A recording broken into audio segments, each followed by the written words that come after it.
We're going to do a 1-hour panel here today, but the way that we built it is basically we're going to do about 30 or 40 minutes of discussion up here and make sure that we leave plenty of time for questions, because if you're like me, you've got lots of questions about digital strategy and what we should or shouldn't be doing. And our panel has done it all, and it's exciting to have this particular group together because we've got perspectives from some different sides of digital, so we're going to learn a lot today. So Drake introduced Fisher and Christina, but can you tell us about your title and what you do on a daily basis so we can get some perspective on how you're coming at this discussion? Ladies first. I'm Christina. I work here in Minneapolis for Cumulus Media. Been the digital manager for about 2 years now. I started right out of college in 2010, so 6 years ago. My background is actually in graphic design, so I kind of stumbled into a radio career that turned into a digital career. And I guess if we want to talk about daily duties, I'm the sole graphic designer on staff, along with manage all the content. I have a small team, but I also have to manage the social media and all the ad trafficking for both display and streaming. Just a few hats to name. I won't name them all because I don't want to bore you. And if your Alt key is broken, people come to me. Can you fix the Alt key? Thank you. Fisher, what about you? Fisher, I was in radio for 25 years, 17 of them with Cox Media Group, where I still am employed, thankfully. I have been a program director for Cox Media Group for 10 years and on air. And then in 2011, I came to Atlanta to be the head of digital content for our Atlanta radio group, WSB, and a bunch of other legendary stations that we have down there. And then about a year and a half ago, Cox Media Group has a technology arm. It's Cox Media Group Technology, original. And I moved over there, and that's kind of that's true technology. That's where we build websites. That's where we deal with all the vendors. So my title is Technical Product Manager. I kind of do a couple of things. It's, in some respects, vendor manager, what the business wants, television, radio, newspaper, and then how the vendor can provide that. And then what the vendor provides and how explaining it to the businesses of, you might not be using this, but this is why you should. And then my latest project is we're rolling out new websites to every television, radio, and newspaper property that we have, and I'm overseeing it, so that's exciting. That sounds easy. Oh, it's cake. Yes. Super simple. Nobody has any requirements that are ridiculous, so. Well, like I say, we'll do about 30 or 40 minutes, then have questions. But if you have a question in the middle, please raise your hand and we'll address it right away, because we're going to cover a lot of stuff in a short amount of time. But let's start with the name of the session, Building a Digital Strategy. So we'll start with you, Fisher. Building a digital strategy sounds awfully intimidating. What are we talking about here? You know, I think, and we have a lot of different experiences, different groups, different types of people here, from probably owners and GMs and sales managers and digital people, hopefully. I really think it starts with a plan, and I'll probably say that a couple of times, that if you don't know what you're doing, you can't do it effectively, right? So in radio especially, I remember when a sales manager said, oh, we have to be on Pinterest. You know, because I heard it on the morning show, the station across the street, like, we have to be on, to the point that the salesperson went to the GM and the sales manager, and by the time it got to me as the head of digital, they were already ready to create an account and get things rolling. And the GM's like, I'll sign up. And I'm like, no, like, no, why? Like, tell me why. And they stared at me, and I said, well, and they were like, well, Star 94 is doing it. I go, okay, well, why do we need to do it? You know, so I think step one is, and even if you have a digital plan now, you need to step back and you need to say, why are we doing these, and kind of take inventory of what you are doing. I mean, we're all doing something, but why? And I think, it's good business. That is, does it provide revenue? Does it provide ratings? And if you're paying for it, does it pay for itself, either straight with money, or is it getting you ratings to kind of justify the cost? I think you really need to have a starting point. Christina, it sounds like a roadmap, a big hairy roadmap, but basically, is that what we're talking about here? Just a map to what we're going to do and how we're going to do it? Yeah, and I also think that there is a basic content strategy that any market size, I think, can execute. You start thinking about your digital assets as more than just widgets, and that's kind of just the starting point. So think of it as an extension of your brand, and along with your station events, like, this is how you are going to strengthen your relationship with your audience.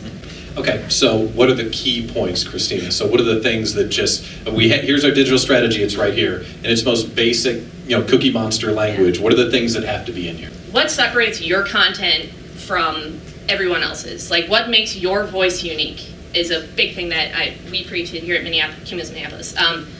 So first of all, using your resources in-house. So find someone that wants to take ownership of posting or blogging, even editing the audio for on-demand.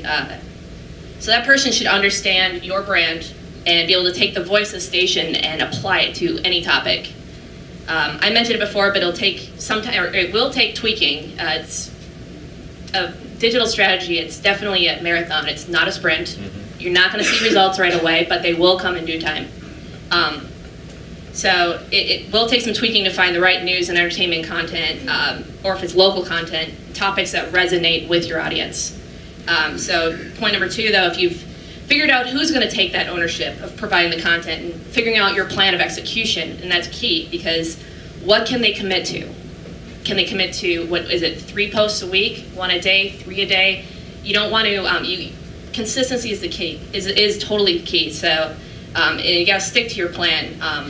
Consistency is what builds your audience on your website, and also using your airwaves and social channels to drive traffic to the content on your website is very key. So the third point is, like I already said, be consistent. Being consistent is going to form habits with your audience, and your content will become expected. It's gotten to the point, like, when I started 5 years ago, if we did not have our morning show on demand by about 10:30 a.m., people were not happy about it. So, and they expect it every single day, and they know that we deliver on that. And we already have a leg up, so when it comes to being consistent, we have the on-air signal, and we use that to push our online content and any on-demand audio that we may have. So the fourth one then is measure and tracking. So if you are new to Google Analytics, it's very intimidating at first, but there's kind of 3 key metrics that you want to take a look at with your content.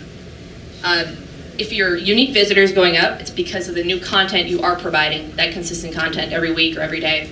And then second of all, the visits will go up because of those same people are forming habits and coming back to your content on your website or your on-demand audio. And then thirdly, if A and B keep happening, that's when you'll see your page views increase and or your podcast downloads increase. So keep measuring what content patterns are sparking engagement and clicks onto your site. And then step 5, just repeat the process. Yeah. And then from there, you build on it. You mentioned the station voice and making sure that you're consistently reacting in the station voice, which leads me to the question of when you're building your station strategy, who's got to be in the room? Because you can't have people that don't manage the brand not in the room, right? So if we were to, this was the radio station, we're all together, who's got to be there from the jump when you're building a digital strategy? Fisher? Step 1, the digital person should be part of the process, and we forget about that. That's important. Hold on, let me write that down. But it's true, and and we forget about that. We think it's the market manager, and it's the program director, the operations manager, and those people are part of the process. But we forget in radio a lot to actually involve the digital person. And to me, if you're and I'm just making it generic, but if you don't feel confident in your digital person to bring them in the marketing plan or bring them into your meetings about your promotions, what you're doing, the major ones for spring or fall or whatever you're doing, if they're not in ground floor, how can you expect it to succeed on a digital level? Instead, if you're planning it all out, you're having these meetings and it's, you feel real good about it, and then a week before you're ready to go. Like, it starts Friday, but let's let them know on Monday. That'll be a great way to ensure that it's going to be flawless execution on the website. And just a quick point to what Christina was saying, I think, all those were great points. I think you need to think granular when you're really creating your digital strategy. Write it down. A lot of us have strategies, strategic action plans for on-air, what we're going to say, positioning statements, how many times now we're going to do this, how many times now we're going to do that. When you're writing your digital plan, you need to list out your resources, websites, streaming, social, all of that, and justify why you're doing it and what resources, like you said, can you put against it. So you want that in your digital plan, that Samantha, who does promotions and also a weekend shift, can handle social. Alyssa Page, she hates when I bring up her name, and she's sitting in the back, but she did social as well as on air and production for Cumulus in Atlanta and kicked butt. And now she made that into a full-time job in Seattle doing social and middays at the end. So congratulations. But that's what it takes, is identifying people in your organization that can do it, but then put them as part of the plan, saying, okay, so-and-so is going to do this, and they're going to do it this many times. And then you also have to lay out, how are you going to support that on the air? Right. So are you going to mention Facebook? And a lot of us have deals with, if you carry things on TuneIn or iHeart, you have to mention those a couple of times. You have to plan that out. You want it to sound clear and concise, and not just shoving all of this stuff on the air and like us on Facebook and tweet us on Twitter and snap us on Snapchat or follow us on Pokemon Go. Like, you need to have a plan, and you need to really get granular and in detail as to what that is, why you're doing it, and how you're going to reinforce it. And because if you have a Snapchat or you have an Instagram and you don't have anybody doing it consistently, who's going to follow it, and why would they continue to? Or if you're going to take the same picture on Instagram and put it on Twitter and put it on Facebook and put it on Snapchat, now that you can snap photos from your camera roll, why would anybody be part of all of your digital if you're going to do the exact same thing across all the brands? So it's a very, I think we overlook it, we take it for granted, but it's a really important part of how to help your station succeed. Because again, is it going to bring in revenue? Is it going to bring in ratings?